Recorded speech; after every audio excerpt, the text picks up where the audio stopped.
Hi, my name is Dan Cohen, and it's an honor and a privilege for me to be here speaking with you this afternoon in the company of Bob Carney, whom I regard as one of the most knowledgeable transit people in this country.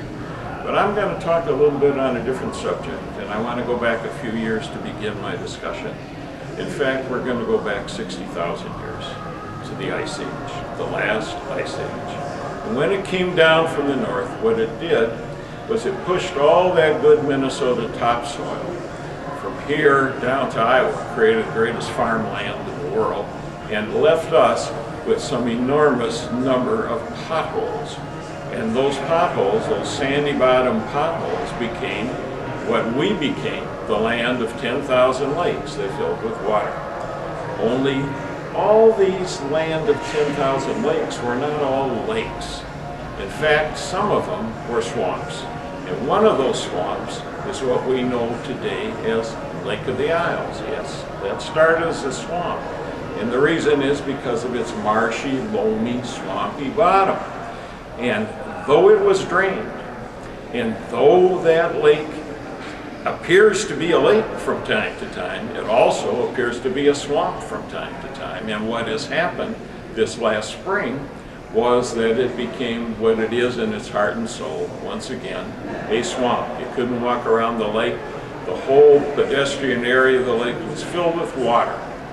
Now, what's the significance of that? The significance is it has a great deal of bearing on what the soil conditions are for what has been proposed as the Southwest Light Rail Tunnel that is going to go between Lake of the Isles and Cedar Lake and provide us with the major tunnel route from Eden Prairie to downtown Minneapolis. And I'll tell you that it is very, very questionable whether or not the geography of that route can withstand a tunnel. We don't know the answer to that.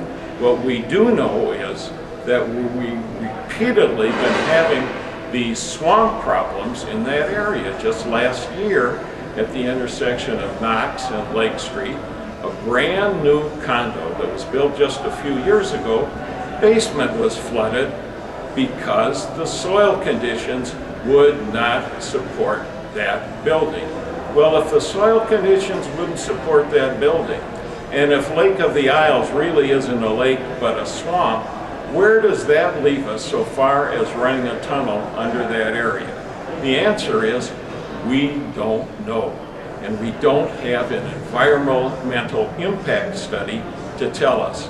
And yet our city fathers and some of the big powerhouses like the newspaper have gone ahead and supported the light rail on the grounds that this tunnel is going to be the vehicle by which we are going to move traffic from downtown Eden Prairie there is no downtown Eden Prairie, pardon me, from Eden Prairie to downtown Minneapolis.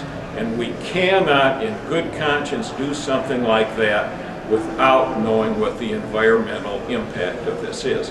And I can tell you from personal experience as a kid, I lived at 38th and Washburn, one block from Lake Calhoun, and I'll tell you every spring we would have a flooded basement.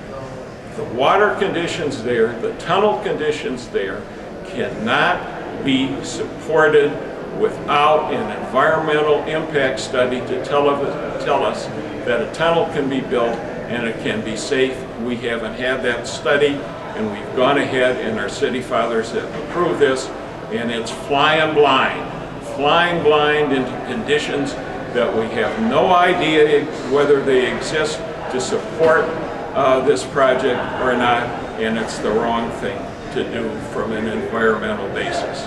And now I'd like to add one other element, because my expert and your expert, Bob Carney, is going to talk about this, and that is whether the whole concept itself, safe or not, with the tunnel, is a viable technological project. We know now that we've already advanced to the stage where we have these good-to-go cars, and our next stage is going to be fully automatic vehicles. Google's already got them, And we're talking about a throwback technology when we talk about doing this on light rail instead of a modern 21st century technology, small, fully automated vehicles.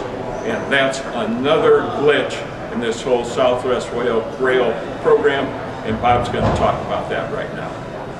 Well, we really have got some major issues on the economics of this. And we're talking about a $1.6 to $1.7 billion project. Just to give you a little perspective, the Metro Council thinks they're going to have 30,000 riders a day. But the fact is that there are more than 5 million trips that people take in a private vehicle every day in the Twin Cities already. So, even if they hit their number, it'd be 0.5% of all the trips that are taken, and half of the people are already using transit. Southwest Transit has got a great commuter line coming in from Eden Prairie. It takes 20 minutes to get to 12 from Hannibal. I've ridden it. So you're talking about a system that would benefit about 3 or 4 people out of every 1,000. And for that price, it's really insane. What we are looking at is retrofitting the Twin Cities with 19th century technology at 22nd century prices. It is a terrible deal all the way around. What we need to think about is how we can head toward a 21st century system. And the reality is that buses are 20th century. They have flexibility. They don't have rails that are permanently in place. You can't alter what the routes are going to be or what the frequencies are going to be. You can't have express buses where one vehicle is passing another vehicle. So the flexibility of buses is the big 20th century innovation. And we need to build on that strength by using smaller vehicles and producing a jobs program. We had the WPA during the Great Depression to create jobs. And the fact is that if we use these smaller vehicles, we can put a big chunk of our total budget into hiring people and creating jobs, and that money is earned locally and it's spent locally. So this will be of major benefit to our society simply as a jobs program for starters. The key elements that we're talking about are 5-minute service. You don't wait more than 5 minutes for your vehicle to show up. And a fine grid that's point to point, so you can go from any point to any point inside of the Beltway instead of having to go downtown and then back from downtown to get most places. So we need to have that feature also. When you have 5-minute service, you don't have to worry about transfers, you don't have to worry about missing the bus. And the fact is that we really had this a century ago in Minneapolis and St. Paul. We had 3 times as many riders in 1920 in the streetcar system as we do today. And they didn't print schedules during the busy hours because if you missed one, you could see the next one coming. Beyond that, we need to look ahead to automated driving, and it is going to be here at some point. When it arrives, if we have a system of small vehicles and very frequent service, that will have a great benefit when it's converted to automated driving. There will be a tremendous savings. You won't get any benefit if you automate the driving of a light rail system. This cost savings is very minimal. We also, of course, have this car to go, which is really a phenomenon in Minneapolis now. People can simply pick up a car wherever it is and go wherever they want to go with it and leave it off at an hourly charge. Well, we can tie this thing in for the last mile. When you have a system of freeway stops inside the Beltway, people can get the last mile from any intersection of 2 freeways to any commercial business or any residential business. And the fact is those intersections aren't more than about a mile apart at maximum from the center point of one of those intersections to the midpoint between 2 of them. So when you combine car to go with this point-to-point system, smaller vehicles, frequent service, less emissions. That's right. You're going to have a system that is so good that a lot of households will decide we need one less car or we don't need a car. And when you get to that level of use, first of all, the number of users will sustain it economically. And second, this is a way to actually eliminate congestion.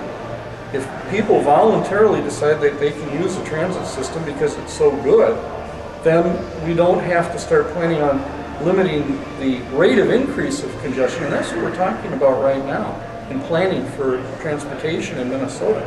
Let's have a competitive advantage of a system where people freely choose to use a car or to use transit, and where there is no congestion, and that'll be a competitive advantage that we will have that other cities won't have. But beyond that, then this is the basis for starting a worldwide business that can make the Twin Cities the hub of a transit revolution. And that's what I'm working toward and advocating.